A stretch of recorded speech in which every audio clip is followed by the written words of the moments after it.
연금 개혁 역시 중요합니다. 연금 개혁에 성공한 나라의 공통점은 이에 대한 사회적 합의를 목표로 오랜 시간에 걸쳐 연구하고 논의해서 결론에 도달한 것입니다.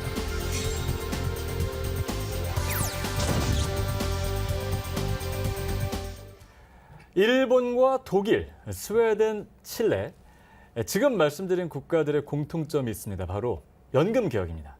자, 한국도 연금 개혁의 필요성이 대두되면서 앞서 연금 개혁을 진행한 해외 사례들 살펴볼 필요가 있는데요. 네, 오늘은 외국의 연금 개혁 관련한 내용과 함께 해외 사례에서 우리가 주목할 만한 점은 무엇인지 자세히 살펴보겠습니다.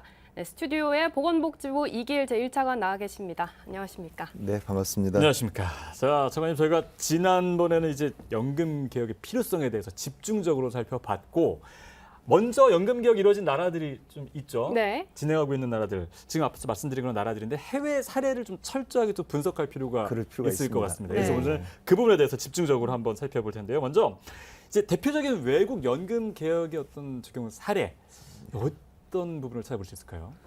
예, 여러 가지로 똑같은 해외도 똑같은 실정인 것 같습니다. 왜냐하면 저출산 고령화가 많이 진전이 되고 있거든요. 이제 아이는 좀 적고 또 고령화는 많이 늘어나게 돼 있고 또 더 오래 사시기 때문에 그렇죠. 네. 그러다 보면 자연적으로 모든 나라가 재정 위기가 있습니다. 그렇기 때문에 개혁을 해드린 건데요. 개혁 방향 크게 몇 가지가 나와 있게 되는데요. 첫 번째는 보험료를 좀 더 낸다라든지 네. 아니면 받는 그 금액을 좀 줄인다라든지 아니면 받는 연령을 좀 올리는 것이죠. 그리고 또 하나가 이 자동 조정 장치인데요. 네. 예를 들면은 그 출산율이 떨어진다거나 아니면 더 오래 살게 되면 연금액을 줄이는 또 늘리는 그런 방향인데요. 제가 이 표를 좀 준비를 했습니다. 예. 이 대표적으로 좀 일본하고 독일하고 스웨덴, 프랑스가 되겠는데요. 예. 일본 같은 계획 시점이 2004년도가 됩니다. 우리하고 좀 거의 비슷합니다. 우리가 지금 한 18%좀 고령화이 돼 있는데 여기도 그때 19%좀 돼 있거든요. 그때 보험료를 13.934%에서 18.3%로 올리게 돼 있습니다. 네. 14년 동안 올리게 돼 있고 매년 0.354%를 인상을 시켰고요. 그리고 또 하나는 수급 개시 연령을 늦게 64에서 한 해를 늦춘 그런 케이스입니다. 예. 네. 독일 같은 경우에는 또 2001년이 되겠는데요. 여기도 똑같이 보게 되면 65세에서 지금 두 가를 늦추는 네. 이렇게 하게 되면 결국은 내는 기간은 늘어지게 되고 돈은 받는 기간이 줄어들기 때문에 상당히 재정에 도움이 되게 돼 있습니다. 네. 스웨덴 같은 경우도 13%에서 18.5%를 올렸고요. 여기도 마찬가지입니다. 이 프랑스 같은 경우는 좀 가장 전 여러 가지로 이렇게 그 의견이 많죠. 보험료율을 거의 27.8% 내게 돼 있고 소득의 대체 60%입니다. 예. 240만 원쯤 되게 돼 있는데요. 연령을 62세에서 60세 늦추다 보니까 요즘 여러 가지로 좀 국민들이 70% 정도가 좀 반발이 있는 그런 케이스가 좀 프랑스 케이스입니다. 예. 전반적으로 다 좀 개혁을 하고는 있습니다. 차관님이 네. 지난번에 나와서 말씀해 주실 때 이제 보험료율, 소득 대체율, 한국에 대한 부분을 말씀해 주셨는데 그렇습니다. 네. 예. 확실히 차이가 상당히 좀 있습니다. 납니다. 네, 예. 이렇게 4개 국가의 사례들을 말씀해 주셨는데 일본부터 한번 자세히 살펴보겠습니다. 최근에 차관님께서 일본에 직접 가셔서 연금 개혁 관련한 전문가들과 말씀을 나누셨다고 하셨는데요. 어떤 내용이 오고 왔습니까? 예, 일본에 제가 지난해 12월 달에 가서 같이 이제 이렇게 전문가들을 만나봤는데요. 네. 일본도 똑같이 2004년도에 고령화가 되다 보니까 네. 그분들도 연금 개혁을 할 필요성이 생겼습니다.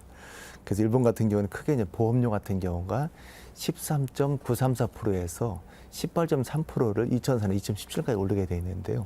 매년 0.354%를 올렸습니다. 그래서 제가 물어봤습니다. 왜 이렇게 올렸냐라고 했더니 그분 말씀이 이게 해마다 한 번에 많이 올리기보다는 해마다 이렇게 조금씩 올리는 것이 국민들한테 도움이 되겠다. 근데 이것이 사실 연금이라는 것은 354%게 되면 이 근로자는 반 정도가 올리게 돼 있거든요. 네. 네. 0.177%를 올리게 된 것이고요. 두 번째는 재정 안정 를 해가지고 이게 보통은 70년도를 보게 돼 있거든요. 근데 이거 여기 일본 같은 경우는 100년 이후까지 충분하게 했으면 좋겠다. 그런 얘기가 되겠고요. 세 번째 같은 경우에는 자동 조정 장치를 하고 있습니다. 예를 들면은 그 마크로 슬라이드라고 표현을 하시더라고요. 그래서 출산율이 내려오거나 아니면 너무 이제 이렇게 수명이 길게 되면 당연하게 이제 보험료 수급액을 조정하는 그런 것이 되겠고요. 또 하나가 재밌는 것이 뭐냐면 이 고령자 정책하고 서로 연계를 했더라고요. 네. 그래서 그 연금 내는 자기가 고령화 일하는 기간을 좀 느린 겁니다. 일본 같은 경우에는 이 단가이 세대라고 그래가지고 47년부터 49년까지 근 680만 명이 태어나게 돼 있고요. 네. 네. 그때 49년도에는 270만 명 정도 태어나겠습니다. 그런데 이게 이제 60년도가 지나다 보니까 2010년도가 되니까 너무나 사람들이 이제 부족한 거예요. 예. 근 100만 명 정도가 덜 빨리 퇴직을 해가지고 남는 인력이 생긴 겁니다. 네. 그래서 그때 이제 많은 그 일본 그 사회 분위기가 제발 좀 그 집에 있는 노인들이 좀 일 더 해달라. 그리고 집에 있는 여성분들이 와서 해달라고 그래가지고 지금 일본은 지금 평균적으로 그 65세까지 일을 하게 돼 있습니다. 예. 그리고 공무원이 이제 지금 금년도에 65세까지 늘어나서 첫 번째가 되겠고요. 그리고 두 번째는 그 민간 같은 경우도 이렇게 뭐랄까요, 65세에서 70세까지 권고하는 그런 케이스가 됩니다. 근데 아직까지 우리나라 같은 경우에는 60세로 되어 있잖아요. 네. 그래서 아마도 그 연금이 이렇게 되면 되게 되고 우리는 베이비붐 세대가 네. 그 55년, 63년까지 되기 때문에 예. 아마도 2030년쯤 되게 되면 자연적으로 좀 정년도 늘어나지 않을까 그런 기대는 하고 있습니다. 예, 지금 이제 말씀해주신 그 2004년에 이루어진 연금 개혁의 일본 주요 내용들이 나오고 있는데 일본의 그 연금 제도는 지금 어떻게 되어 있나요? 뭐 단계적으로 좀 이렇게 튼튼하게 좀 갖춰져 있는 상황인가요? 거기도 단계적으로 갖춰져 예. 있습니다. 이제 기초연금이 되도록 되어 있고요. 네. 기초연금 위에 바로 이제 그 이렇게 국민연금이 들어가 있고 그 후생연금이라고 하죠. 그 위에 이제 공제조합연금이 있어가지고 이제 공무원은 공무원연금, 나머지는 이렇게 기업연금 뭐 그런 식으로 정리가 되고 있습니다. 그렇군요. 지금 이제 일본 같은 경우도 좀 단계적으로 이제 하나하나 이렇게 층층이 두텁게 보호하고 있다라는 걸 지금 알 수가 있는데요. 일본 이렇게 지금 저희가 일본에 대해서 좀 집중적으로 살펴봤고요. 네. 자, 다음 나라 한번 보겠습니다. 독일입니다. 독일 같은 경우에는 이제 굉장히 연금을 일찍 도입한 나라죠. 그렇습니다. 한국보다 한 100년 정도. 100년쯤 앞서 있습니다. 그렇죠. 예. 그런데 중간에 한번 2001년에 개혁을 했습니다. 예. 지금 독일은 어떻습니까? 독일도 똑같습니다. 독일 같은 경우도 우리보다 100년 전인 1989년도에 이제 제도를 도입을 했는데요. 여기도 선제적으로 그렇게 도입을 했습니다. 왜냐하면 그 거의 대부분 똑같습니다. 여기도 그때 도입을 2001년도에 크게 했었는데 그 고령화율이 거의 18% 정도 거의 다다르게 됐습니다. 네. 그러다 보니까 이제 그 제도를 도입하게 됐는데요. 그래서 여기는 2000년도 1년도 같은 경우에는 이 보험료는 어느 정도 상한선을 정하자라고 예. 해서 보통 이제 22%를 정하게 됐었고요. 또 하나가 그 우리 소득 대체율 같은 경우도 하한선을 정하자 그렇게 얘기를 했었고요. 제가 그때 가보니까 그때는 그 슈레드 정부에서 큰 개혁을 했더라고요.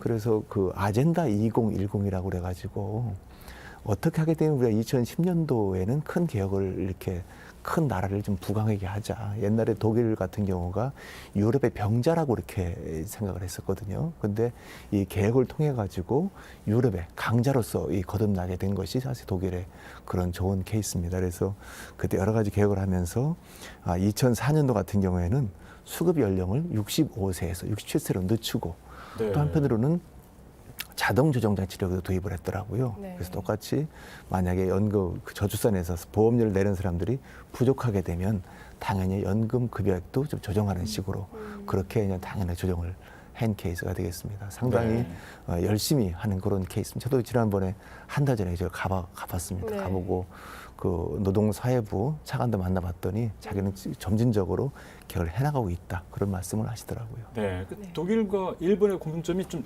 시간을 좀 번 느낌? 그러니까 미래를 보고 조금씩 해나가는 약간 그런 느낌이 드네요. 2000년대 초반에 개혁을 했기 때문에. 네. 예.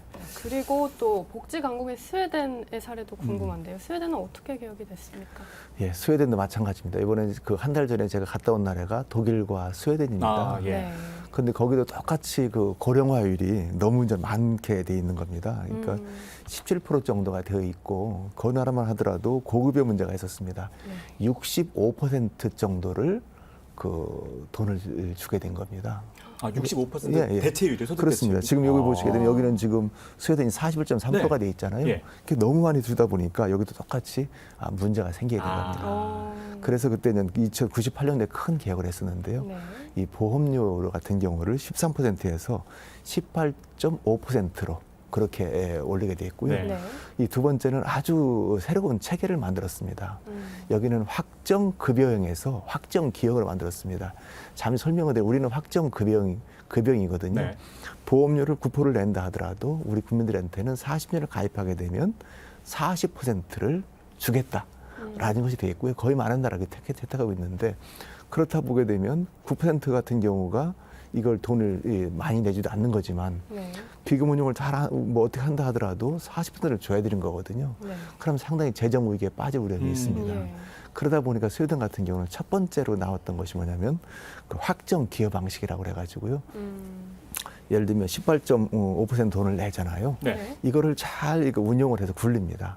굴려가지고 나온 수익만큼 돈을 드리겠다는 겁니다. 그러다 보니까 이것은 그 재정 자체가 더 이렇게 뭐 나빠지거나 그런 위험이 없죠. 예. 그런데 하나 이제는 그 좀 아쉬운 면은 당초에 우리 같은 경우에는 40%를 주겠다고 돼 있는데 여기 같은 경우는 41.3%를 주게 돼 있지만 사실은 개런티하지 못하는 면이 있습니다. 그렇죠. 그렇지만 재정에는 무척적으로 안정이 되게 돼 있는 거고요. 예. 여기도 마찬가지로 자동 조정 장치를 도입을 한 것입니다. 그래서 혹시라도 이렇게 그 출산율이 떨어지거나 아니면 노인분들이 더 오래 사시거나 아니면 너무 길어지거나 그럴 경우에는 금액을 조정하는 그런 케이스를 여기도 하고 있었습니다. 아, 그러니까 연금 운용을 좀 잘해야겠네요, 스웨덴 같은 경우는. 이거 잘해야 됩니다. 그런데 그렇죠. 요즘 그 트렌드는 점차적으로 확정 급여에서 확정 기여로 바뀌고 있습니다. 왜냐하면 이게 사실은 내가 낸 돈 가지고 잘 운용을 해서 물론 뭐 세금도 들어갑니다만서도 그 내는 돈을 받아야 되는 거거든요.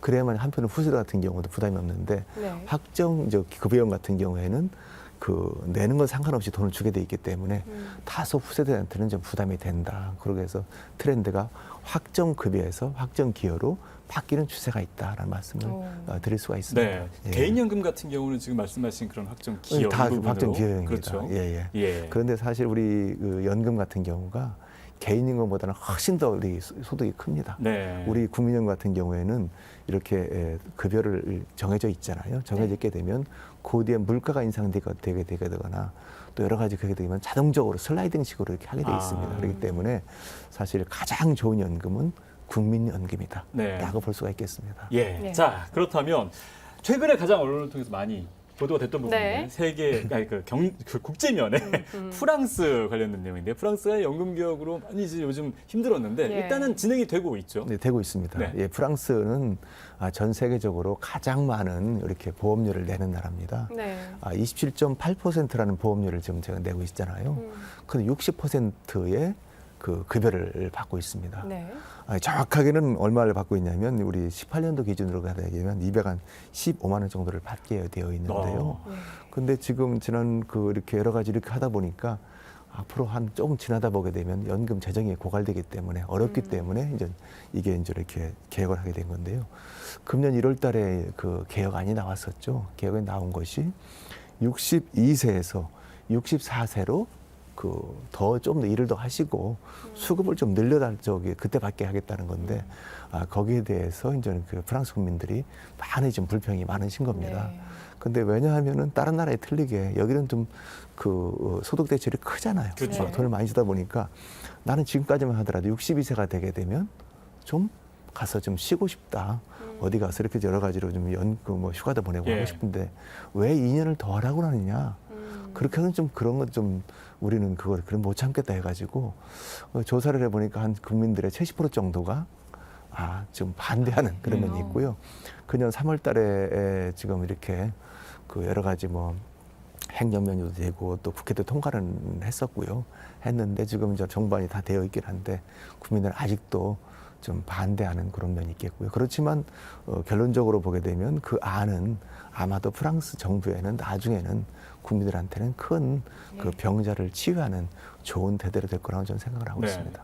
많이 내고 많이 받는 나라가 프랑스인데 네. 좀 더 늦게 좀 받아라 했더니 지금 일단 이런 네, 일이 이런 있는 건데. 사태가 예. 발생했습니다. 사실 이런 사례들, 특히 프랑스의 사례를 보면서 국민들과의 사회적 합의가 정말 중요하구나 이런 중요합니다. 네. 깨달음을 얻었는데 그렇다면 절차적인 측면에서 좀 참고할 만한 국가가 있습니까? 예, 아이고 똑같은 그 유럽 국가인데 영국을 저희가 참고해 봤으면 좋겠습니다. 네. 영국이요. 예. 영국도 큰 개혁을 했었는데요. 2002년도에 영국에서 그 연금위원회를 만들었습니다. 네. 그때 토니 블레어 정부였었는데 우리로 네. 말하면 총리실, 기재부하고 복지부가 한 명씩을 추천해가지고 그분들이 개혁안을 만들었습니다. 네. 그래서 그 개혁안은 뭐냐면 지금 이대로 가다 보게 되면 현상을 유지하게 되면 국민들이 더욱더 가난해진다. 네. 그렇게 안 하려고 그러면 조세를 좀 인상을 좀 해야 된다. 네. 아니게 되면 뭐랄까 사회적 저축을 좀 한다라든지 아니면 받는 시기를 좀 늦춰줬으면 좋겠다. 그런 걸로 해가지고 이분들이 그런 안을 내놓게 됐고요. 그해 6년도 3월달에 그 내셔널 펜션데이라는 그런 날을 만들어가지고 1,000명이 6개의 지역에서 토론회를 온종일 개최를 했습니다. 그러면서 그 수리계획위원회에서 나왔던 그런 안에 대해서 이렇게 지금 우리가 연금이 그대로 가다 보면 이런 문제가 있습니다. 현상을 유지하면 너무 가난해집니다.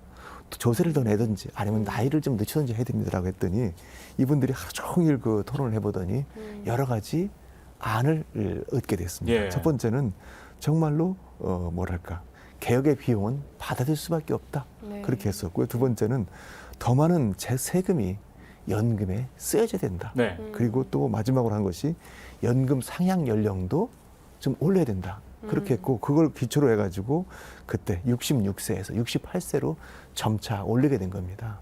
그리고 이런 것을 쭉 하다 보니까 너무 여러 가지 토니 블레어 정부에서 했었지만 그 뒤에 정부도 국민들이 합의를 했다 그래가지고 그 뒤에 정부들이 바뀜에 따라서도 계속 정부가 됐던 것이고요.